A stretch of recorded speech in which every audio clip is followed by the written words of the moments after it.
पग पग पोखर माछ मखान, सरस बोल मुस्की मुखे पान, ये छे मिथिला के पहचान। मतलब कि कदम कदम पर तालाब, पोखर, मछली, मखाना और लोगों के मुंह में पान का मिलना, यही है मिथिला की धरती की एक अद्भुत पहचान। और आज हम फिर से बात करने वाले हैं मिथिला की एक अद्भुत नगरी दरभंगा के बारे में।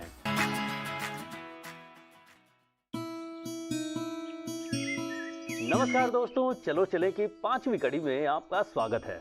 उत्तरी बिहार के बागमती नदी के पूर्वी तट पर स्थित दरभंगा बिहार का छठा सबसे बड़ा शहर है।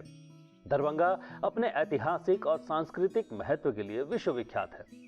और दरभंगा की धरती में उपजे मछली, मखाना और पान का स्वाद तो देश दुनिया के करोड़ों खाने वालों के दिलों पर राज करता है। और जब हम यहाँ के सड़कों पर घूम रहे थे तो लगभग सभी के मुंह में पान दबाए देखा। तो भैया, हमें भी पान खाने की इच्छा हुई और हम जा पहुंचे एक पान की दुकान पर। और जब तक मेरा पान लगता तब तक हमने पान के बारे में कुछ लोगों से जानना चाहा। मिथिला के शुद्ध पान है जे अहाँ के कहूँ गांव से घर से लोग जे कोई बाहर निकले थे तो इतना दौड़ दुकान चौक चौराहा पर आपका पान चला शुद्ध सा चलना जे यात्रा मंगल में हुआ चाहिए मिथिला के मान्य थे। जी सर, दरभंगा का पान का भी अपने आप में एक अलग महत्व है। यहाँ 3 तरीके का पत्ता का इस्तेमाल किया जाता है, सादा पत्ता, मीठा पत्ता, पीला पत्ता। और लोग अपने अपने स्वाद के हिसाब से पत्ते का इस्तेमाल करते हैं, जिसको जो पसंद हो उस हिसाब से पत्ते का यूज करते हैं। मेरा मानना है लगभग 70 लोग तो ऐसे हैं जो पान खाते हैं अपने मुंह का जायका बदलने के लिए। एक शौकिया भी खाते हैं लोग, बहुत सारे लोग शौकिया भी पान खाते हैं, बहुत सारे लोग खाना के बाद खाना पसंद करते हैं। तो भैया, ये है पान की महिमा। और हम भी अपने मुंह में पान दबाकर चलते हैं आगे और आपको घुमाते हैं दरभंगा। यूं तो दरभंगा जिले में घूमने के लिए बहुत सारी जगह है।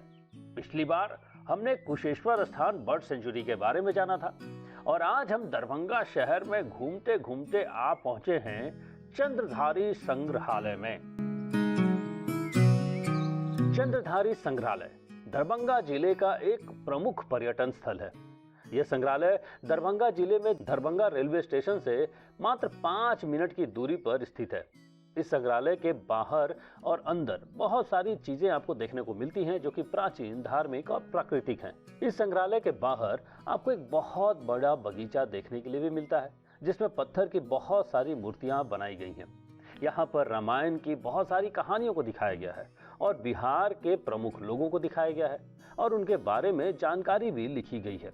इस संग्रहालय की स्थापना 1957 में की गई थी। इस संग्रहालय में चंद्रधारी सिंह के द्वारा दी गई वस्तुओं का संग्रह देखने के लिए मिलता है, इसलिए इस संग्रहालय का नाम बदलकर चंद्रधारी संग्रहालय कर दिया गया। एक शाही शहर होने के नाते इसमें शाही महल और किले होना तो लाजमी है। मुझे दरभंगा के महलों के बारे में जो सबसे ज्यादा अच्छी चीजें लगती हैं वो ये कि उन्होंने शाही महलों को यहाँ शैक्षणिक संस्थानों में बदल दिया है। इससे यहाँ की विरासत जीवित और सुव्यवस्थित बनी रहती है। और ऐसी ही एक विरासत है नरगोना पैलेस दरभंगा। सफेद रंग का यह साधारण औपनिवेशिक युग की ट्रेडमार्क समरूपता को दर्शाता है। अब यह संस्कृत विश्वविद्यालय का एक हिस्सा है। यहाँ के परिसर में संस्कृत श्लोकों वाले बोर्ड आपका स्वागत करते हैं।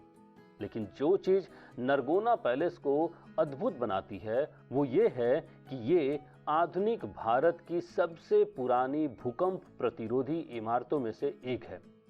इसका निर्माण 1934 में इस क्षेत्र में आए विनाशकारी भूकंप के बाद किया गया था। आप तहखाने में छोड़ी गई खोखली जगह को देख सकते हैं जो शॉक वेव से इंसुलेशन प्रदान करती है।